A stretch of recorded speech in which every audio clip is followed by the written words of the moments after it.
Assalamualaikum warahmatullahi wabarakatuh. Halo semuanya. Di sini kami kelompok Microblast akan mempresentasikan materi mengenai arsitektur dan organisasi CPU 8-bit untuk memenuhi ujian tugas semester mata kuliah pengantar organisasi komputer. Kita langsung next slide. Oke, meet our team members. Jadi, di kelompok Microblast ini ada Feni Adria Marcella, ada saya, Indriani Talita Putri, lalu ada Kesha Aurel Ratu Ashifa, lalu ada Iklima Juliana. Oke, kita langsung next. Jadi, kita akan membahas apa aja sih? Yang pertama, kita akan membahas mengenai struktur dan fungsi CPU. Kemudian, kita akan membahas mengenai set instruksi, kemudian penyajian data, lalu metode pengelamatan. Kemudian, kita akan membahas mengenai pengorganisasian memori, lalu bus system, kemudian input-output, dan yang terakhir, kita akan membahas sistem operasi.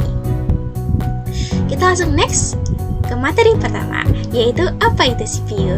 Jadi, CPU yang merupakan singkatan dari Central Processing Unit itu merupakan komponen utama komputer yang berfungsi memproses instruksi, melakukan perhitungan, dan mengendalikan aliran data. Nah, tanpa CPU, komputer itu nggak bisa bekerja karena CPU itu tugasnya menjalankan program dari memori utama dengan cara mengambil, menguji, lalu mengeksekusi instruksi secara berurutan. Nah, kemudian kita akan membahas struktur dan fungsi CPU. Jadi, CPU itu mempunyai struktur atau komponen-komponen untuk dapat berfungsi dan melakukan tugasnya. Nah, ini struktur CPU itu ada 4 komponen utama, yaitu ada ALU yang merupakan Arithmetic and Logic Unit, kemudian ada Control Unit atau CU, lalu ada Register, lalu ada CPU Interconnection atau Bus System. Nah, gambar strukturnya bisa dilihat di gambar ini. Nah, ini adalah struktur internal dari CPU. Nih, dalam CPU kan ada ALU, ada control unitnya, ada register, sama ada CPU interconnection atau bus systemnya. Next, kita akan bahas satu nih. Yang pertama kita mulai dari ALU atau Arithmetic and Logic Unit. Jadi, ALU ini bertugas membentuk fungsi-fungsi pengolahan data komputer. Nah, ALU juga itu sering disebut sebagai mesin bahasa atau bahasa Inggrisnya itu machine language. Kenapa? Karena bagian ini tuh mengerjakan instruksi-instruksi bahasa mesin yang diberikan kepadanya. Kemudian seperti istilahnya, ALU itu terdiri dari 2 bagian. Yang pertama itu ada unit aritmetik dan kemudian ada unit logika boolean, yang mana masing-masing itu memiliki spesifikasi tugasnya tersendiri. Kemudian ada control unit atau CU. Jadi CU ini tugasnya itu mengontrol operasi CPU dan secara keseluruhan itu mengontrol komputer sehingga terjadi sinkronisasi kerja antara komponen dalam menjalankan fungsi-fungsi operasinya. Nah, termasuk dalam tanggung jawab unit control itu adalah mengambil instruksi-instruksi dari memori utama dan menentukan jenis instruksi tersebut. Kemudian ada register. Jadi register ini merupakan media penyimpanan internal CPU yang digunakan saat proses pengolahan data. Nah, memori ini itu bersifat sementara. Biasanya itu digunakan untuk menyimpan data saat diolah ataupun data untuk pengolahan selanjutnya. Nah, terakhir itu ada CPU interconnection atau sistem bus. Jadi di sistem bus ini itu merupakan sistem koneksi dan bus yang menghubungkan komponen internal CPU, yaitu ada ALU, ada unit control atau CU tadi, ada register-register, dan juga ada bus-bus eksternal CPU yang menghubungkan dengan sistem lainnya seperti memori utama, piranti masukan atau keluaran, atau yang biasanya kita kenal dengan input-output. Itu bahasa Inggrisnya. Next, itu ada struktur detail dari internal CPU. Nah, di sini kita bisa lihat ada ALU, ada bus internalnya, ada register yang memori sementara tadi, lalu ada CU atau control unit. Lalu yang paling ini adalah control path. Nah, kalau kita lihat di sini di ALU itu ada status flags, bagiannya ada shifter, ada komponen komplementer, lalu ada yang tadi tuh ada aritmetika dan logika boolean. Ini yang lebih detailnya ya teman-teman. Lalu terkoneksi dengan bus central CPU, yang kemudian terkoneksi dengan register, dan register terkoneksi dengan unit control yang sama-sama terkoneksi dengan tadi bus internal CPU. Oke, next. Oke, di sini saya Feni. Di sini saya akan menjelaskan tentang set instruksi. Nah, instruksi set dalam konteks komputer atau assembly itu digunakan untuk mengatur atau menetapkan suatu nilai. Biasanya ke dalam register, memori, atau bit tertentu. Fungsinya itu tergantung pada jenis arsitektur atau simulator yang digunakan. Di sini kan ada gambar nih. Gambarnya itu tentang diagram status siklus instruksi. Nah, di diagram ini itu untuk menunjukin tahapan status yang dilalui oleh prosesor saat menjalankan sebuah instruksi. Nah, jadi yang di sini nih ada instruction fetch. Apa sih itu? Jadi ini nih untuk mengambil instruksi dari memori. Terus ada instruction address calculation, itu buat menghitung alamat instruksi berikutnya. Kemudian ada instruction operation decoding, itu untuk menerjemahkan atau mendekode instruksi yang telah diambil. Kemudian ada operand address calculation, itu buat menghitung alamat data operand atau data yang akan diproses. Ada operand fetch, itu untuk mengambil data operasi dari memori atau register. Terus ada data operation, itu untuk melakukan operasi data kayak seperti penjumlahan, pengurangan, itu di ALU. Nah, terus ada operand store. Ini itu untuk menyimpan hasil operasi ke register atau memori. Nah, yang operand address calculation ini sama kayak yang tadi untuk menghitung alamat data operand atau data yang akan diproses. Kemudian di sebelah kanan ini ada gambar opcode transfer data. Jadi di sini nih kayak daftar instruksi berdasarkan jenis operasi gitu. Yang pertama itu ada opcode transfer data. Jadi itu tuh buat memindahkan data gitu. Kayak move, store, load, itu untuk memindahkan data antar register atau memori. Terus ada exchange, itu buat tukar data antara dua lokasi. Terus ada clear atau reset, itu buat menghapus isi register. Kemudian ada set push dan pop, itu buat operasi start. Nah, di operasi aritmatikanya itu buat melakukan perhitungan dalam ALU. Nah, jadi tindakan CPU di sini tuh buat transfer data sebelum atau sesudah melakukan fungsi dalam ALU. Nah, operasinya itu ada add, subtract, multiply, divide, itu buat operasi dasar aritmatika. Terus ada absolute sama negatif, itu buat manipulasi nilai angka. Kemudian ada decrement, increment, itu buat pengurangan atau penambahan satu unit. Nah, kita lanjut. Di sini ada transfer control. Jadi, transfer control itu buat mengatur aliran eksekusi program atau mengupdate program counter atau PC. Kayak nih, mengupdate PC untuk subroutine, call, dan return. Call ini pemanggilan fungsi, return itu pengembalian fungsi. Nah, operasinya itu ada jump, itu buat lompat ke alamat instruksi tertentu. Nah, jump bersyarat itu lompat hanya jika kondisi tertentu terpenuhi. Kemudian ada return, itu buat lewatkan satu instruksi. Skip, return, itu buat kembali ke instruksi setelah subroutine selesai. Terus ada skip, nah skip ini yang buat lewatkan satu instruksi. Terus ada halt, itu buat menghentikan eksekusi program. Terus ada wait, itu menunggu sampai kondisi tertentu itu terpenuhi.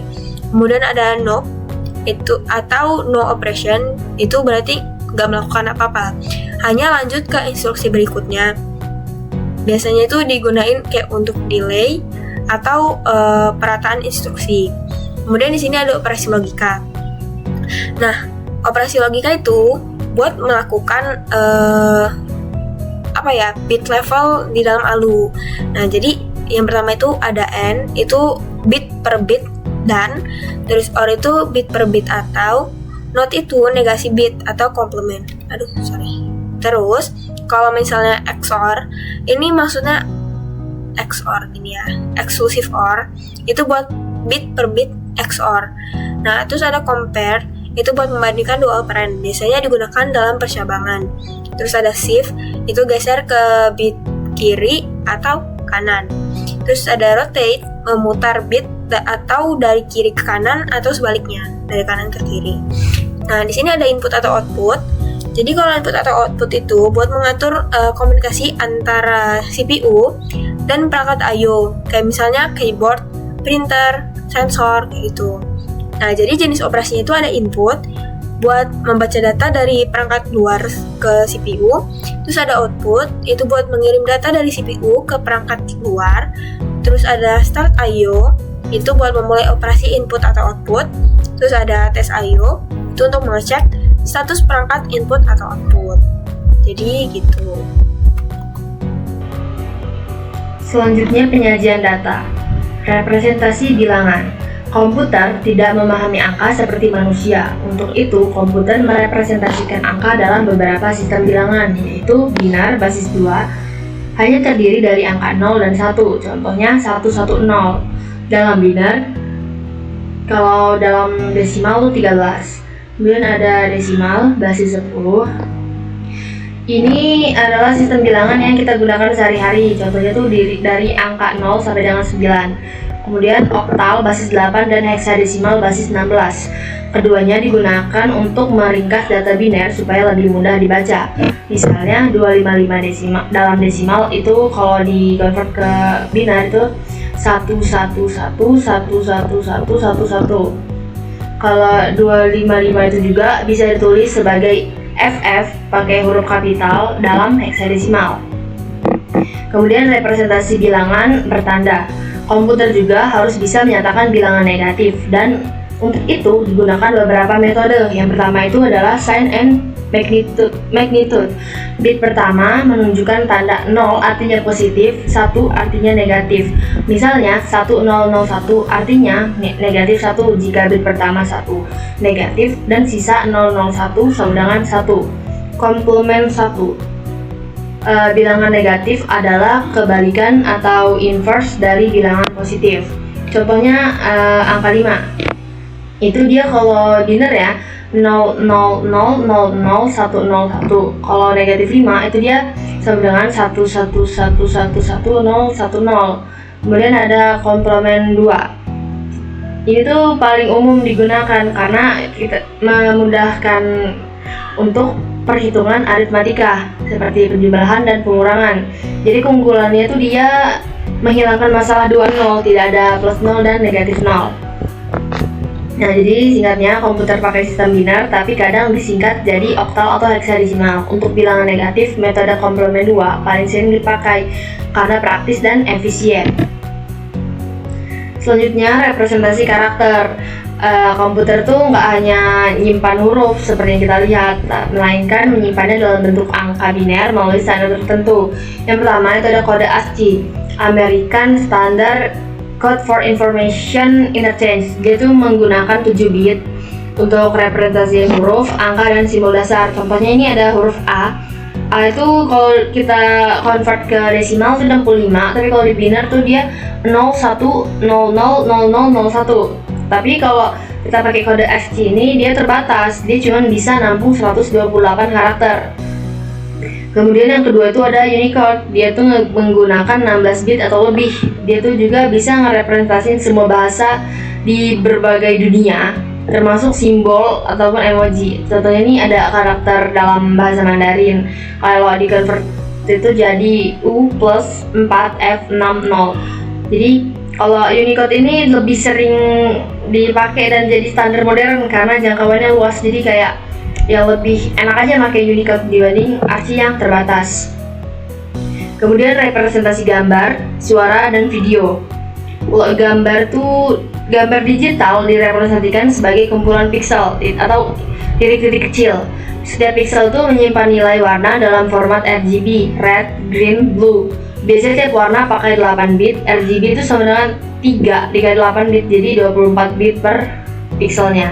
Kemudian audio, suara ditangkap sebagai gelombang analog, lalu diubah atau disampling jadi angka digital. Contoh formatnya tuh ada PCM sama MP3. Jadi proses ini tuh mengubah suara jadi urutan angka yang bisa disimpan atau diproses di komputer. Karena komputer tadi dia cuma nerima angka biner kan, hanya 5 angka. Kemudian itu ada video. Video itu gabungan dari banyak gambar dan suara yang ditampilkan dalam frame per detik. Setiap elemen video, gambar dan suara ini dikonversi ke dalam data biner digital. Nah, jadi semuanya itu emang dikonversi jadi data biner sehingga bisa disimpan dan diputar oleh komputer. Jadi ya, semua jenis data, baik huruf, gambar, suara, atau video, pada akhirnya akan dikonversi menjadi biner, karena biar bisa diproses oleh komputer. Oke, selanjutnya ada floating point atau bilangan pecahan. Komputer itu nyimpan bilangan pecahan seperti pi 3,14. Dia menggunakan format floating point agar bisa mewakili angka yang sangat besar atau sangat kecil. Format standar yang digunakan itu ada format IEEE 754 yang memiliki dua jenis. Yang pertama itu single precision dan 32 bit, yang kedua itu double precision 64 bit. Angka pecahan direpresentasikan dalam 3 bagian. Pertama itu sign. Sign itu dia tanda negatif dan positif. Eksponen itu pangkat 2. Mantisa itu angka signifikan. Dan contohnya ada di 3.14 diubah ke bentuk biner dalam format sign, eksponen sama mantisa. Jadi ini tuh penting ya untuk floating point ini untuk perhitungan ilmiah grafik, simulasi, sama ya banyak untuk dipakai. Terakhir tuh ada encoding and compression. Kalau encoding tuh cara representasi data dalam bentuk tertentu agar bisa disimpan atau ditransmisikan. Contohnya kode ASCII tadi untuk huruf, UTF-8 itu untuk teks Unicode, base64 untuk menyimpan data biner ke dalam teks. Kemudian compression itu untuk mengurangi ukuran data agar lebih hemat ruang dan lebih cepat ditransfer. Contohnya tuh kayak JPEG, MP3, atau kalau berkas tuh dia bisa zip.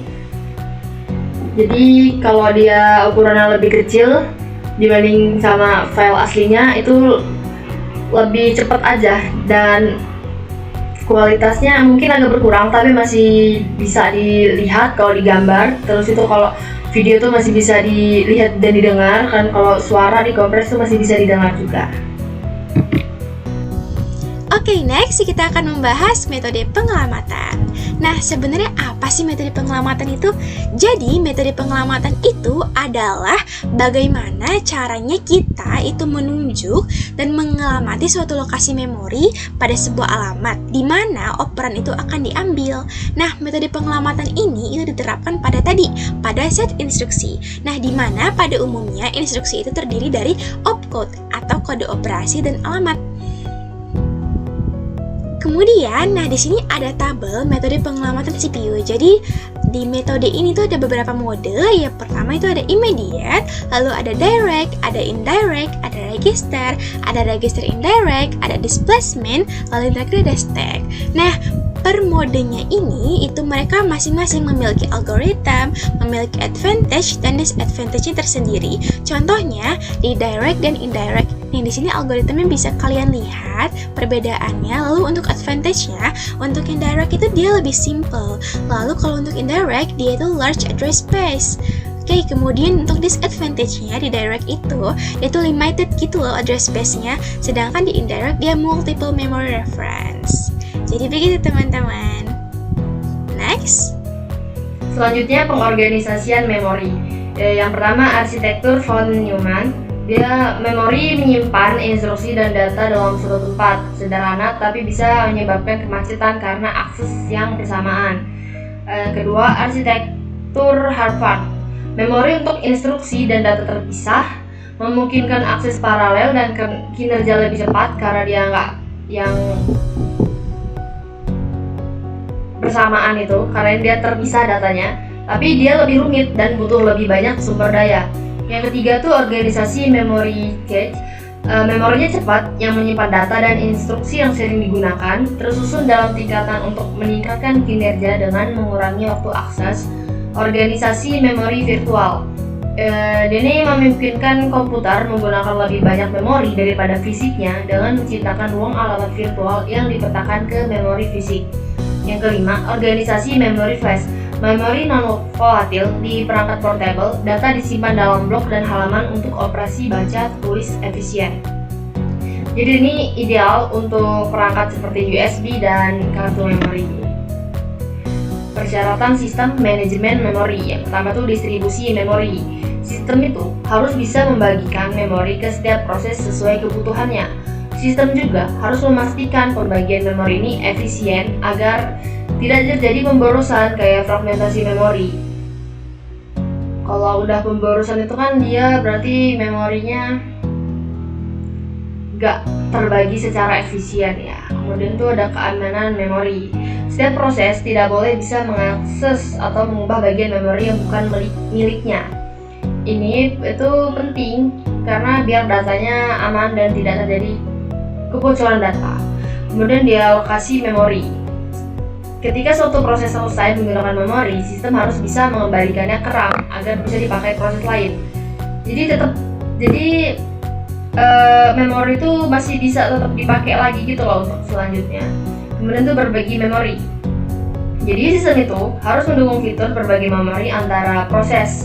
Misalnya untuk proses yang saling bekerja sama dengan tetap menjaga keamanannya. Selanjutnya, memori virtual. Sistem perlu menyediakan memori virtual, yaitu kemampuan menggunakan lebih banyak memori daripada kapasitas fisik yang ada di RAM dengan memanfaatkan hard drive. Jadi itu tuh memungkinkan program yang besar itu bisa berjalan dengan RAM yang terbatas. Kemudian ada fragmentasi memori. Fragmentasi itu terjadi saat memori sering dipakai dan dikembalikan, dialokasi sama didealokasi. Sistem harus bisa mengelolanya dengan baik agar tidak membuang-buang ruang memori atau membuat sistem lambat. Kemudian ada pemetaan memori. Sistem itu perlu memory mapping atau pemetaan file langsung ke memori. Jadi itu tuh jadi lebih cepat karena bisa langsung lewat memori. Kemudian ada kebocoran memori. Kebocoran memori itu terjadi ketika proses tidak mengembalikan memori yang sudah tidak digunakannya. Jadi sistem tuh harus bisa mendeteksi dan mencegah hal ini agar memori nggak habis gitu karena kebocoran memori ini. Kemudian ada cara mengatur memori dalam sistem komputer. Yang pertama itu ada RAM, atau Random Access Memory. Itu dia memori volatil yang digunakan untuk menyimpan data dan program sementara saat komputer sedang berjalan. Data dalam RAM dapat dibaca dan ditulis secara acak. Memungkinkan akses cepat oleh CPU. Saat daya dimatikan, seluruh isi RAM akan hilang karena dia tadi program sementara. Kemudian itu ada ROM, Read Only Memory. Jadi ini tuh memori non volatil yang isinya tuh data permanen, kebalikannya dari RAM. Seperti firmware atau instruksi dasar untuk menghidupkan komputer atau BIOS. Data di ROM itu cuma bisa dibaca, tapi nggak bisa diubah langsung oleh pengguna. Jadi kemudian itu ada memory cache. Itu memori kecil berkecepatan tinggi yang terletak dekat dengan CPU. Cache itu dia nyimpen data sementara dan data instruksi yang sedang diakses. Jadi dia tuh mempercepat kinerja sistem dengan mengurangi waktu akses ke memori utama. Memory caching juga bekerja berdasarkan prinsip lokalitas referensi. Kemudian tuh memori virtual. Memori virtual ini memungkinkan sistem operasi menggunakan sebagian ruang penyimpanan sekunder kayak hard disk untuk bertindak sebagai RAM tambahan. Teknik ini juga memungkinkan eksekusi program besar melebihi kapasitas RAM fisik dengan cara memetakan alamat virtual ke alamat fisik secara dinamis. Lalu ada memori flash. Jadi ini jenis memorinya non volatil kayak ROM yang dapat dibaca dan ditulis ulang. Umumnya itu digunakan dalam perangkat portable kayak USB flash drive, kartu memori, sama SSD karena kecepatan akses dan daya tahannya yang bagus. Kemudian ada cakram magnetik atau hard disk. Digunakan sebagai penyimpanan utama dalam komputer. Dia bersifat non volatil, kapasitas besar. Dia cocok juga untuk menyimpan data-data permanen dalam waktu yang lama. Walaupun kecepatannya ya rendah dibanding sama memori utama atau SSD. Kemudian di sini ada pengorganisasian memori bagi memory cache. Di sini penjelasannya dari gambar ini, penjelasannya kayak gini. Penjelasan itu level 1 CPU register, yaitu memori tercepat dekat dengan CPU. Dia gunain untuk nyimpen data sementara yang lagi diproses langsung atas instruksi dari CPU. Dia Kapasitasnya kecil, tapi kecepatannya tinggi. Karena dia memori tercepat kan, karena dia dekat CPU. Kemudian ini level 2. Ini cache memory.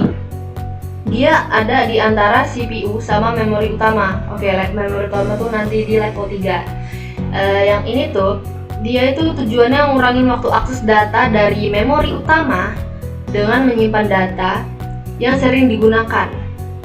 Cache itu terbagi lagi sebenarnya. Jadi beberapa tingkat. Yang pertama ada L1, L2, L3. L1 tuh paling cepat dan paling kecil.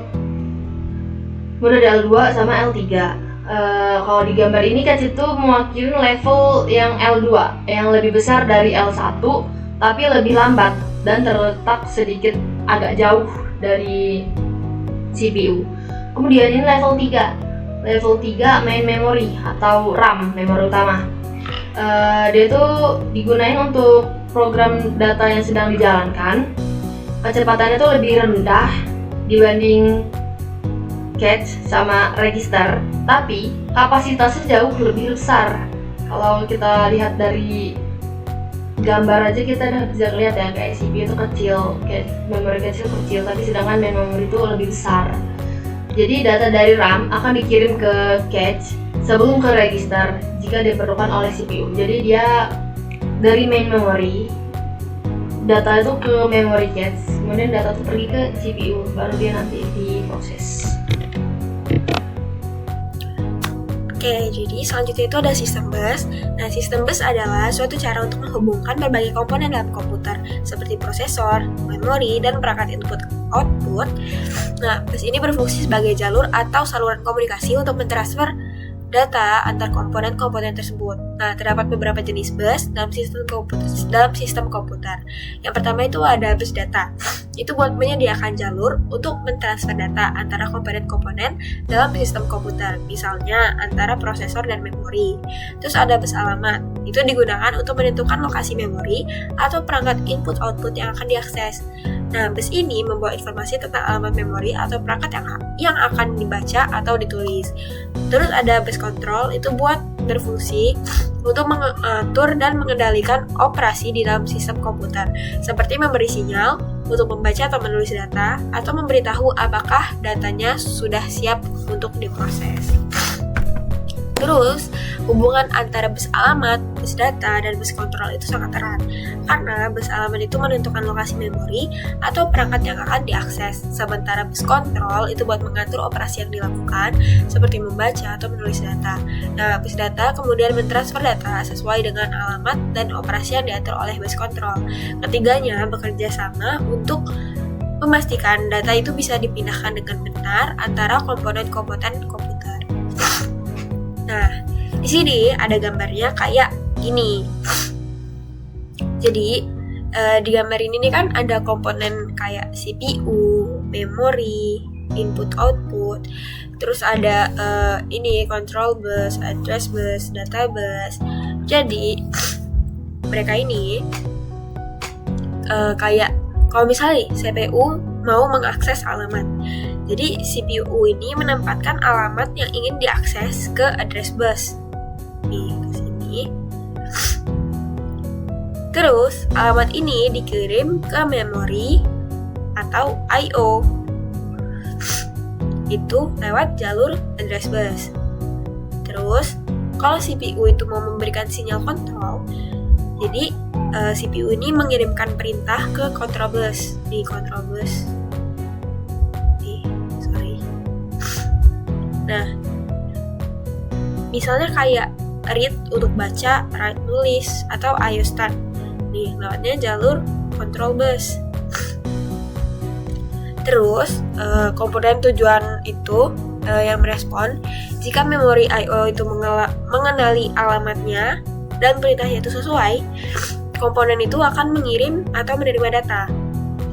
Kalau misalnya data dikirimkan atau diterima melalui database itu, kalau read itu memori I/O kirim data ke CPU, kalau write itu CPU kirim data ke memori atau I/O lewat jalur database. Terus ini.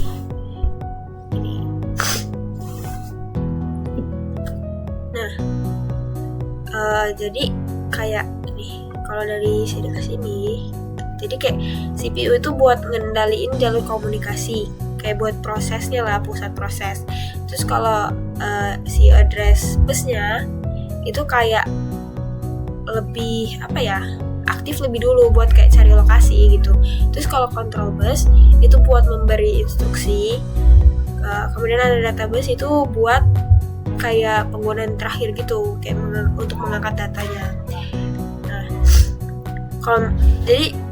kalau inti urutannya tuh kayak kalau CPU lewat address bus itu buat kirim alamat, CPU lewat control bus itu buat kirim sinyal kontrol. Terus si memori atau I/O ini buat respon berdasarkan alamat dan kontrol. Jadi semua data itu dikirim via data bus. Jadi gitu. Nah, input adalah perangkat masukan, artinya perangkat keras yang berfungsi untuk memasukkan data atau perintah ke dalam mesin komputer atau prosesor. Nah, sedangkan output, ia adalah sebuah komponen perangkat yang merupakan bagian dari personal komputer, menampilkan data yang telah diproses oleh prosesor. Di sini ada contoh perangkat input. Yang pertama itu ada keyboard, kegunaannya untuk mengetik huruf, angka, dan perintah. Lalu ada mouse, dia untuk mengarahkan dan memilih objek di layar. Selanjutnya ada scanner, dia bisa mengubah dokumen fisik menjadi digital. Lalu ada webcam, dia untuk mengambil gambar atau video untuk dikirim ke komputer. Lalu ada barcode reader, untuk membaca data dari kode batang. Selanjutnya ada touchscreen, yaitu layar yang bisa disentuh langsung untuk memberi perintah. Untuk contoh perangkat output, di sini ada monitor, baik LCD maupun LED, gunanya untuk menampilkan gambar, teks, dan video. Lalu ada printer, digunakan untuk mencetak dokumen atau gambar ke kertas. Selanjutnya ada speaker, kegunaannya untuk mengeluarkan suara. Lalu ada plotter untuk mencetak gambar teknik dalam skala besar. Nah, lalu ada sistem operasi. Pada CPU 8-bit, sistem operasi yang berjalan umumnya sangat sederhana dan memiliki fungsi dasar seperti manajemen memori terbatas, penjadwalan CPU yang sederhana, biasanya itu single tasking, lalu ada pengelolaan input dan output dasar. Di sini ada contoh sistem operasi yang pernah digunakan pada CPU 8-bit. Antara lain ada CPROM, Control Program for Microcomputer, yaitu sistem operasi yang cukup populer untuk prosesor Intel 8080 dan Zilog Z80. CPROM menyediakan manajemen file, eksekusi program, dan pengelolaan perangkat input-output secara sederhana. Lalu ada Altair Basic, sebenarnya merupakan interpreter bahasa BASIC yang juga berfungsi sebagai sistem operasi sederhana pada komputer Altair 8800 berbasis Intel 8008. Sistem operasi sederhana atau tidak ada. Banyak komputer 8-bit awal seperti Mark 8 dan Micro N tidak memiliki sistem operasi dalam arti modern, melainkan hanya menjalankan program langsung dari memori atau ROM. Nah, itu tadi dia pembahasan mengenai arsitektur dan organisasi CPU 8-bit dari kelompok Microblast. Kami akhiri, wassalamualaikum warahmatullahi wabarakatuh. Terima kasih.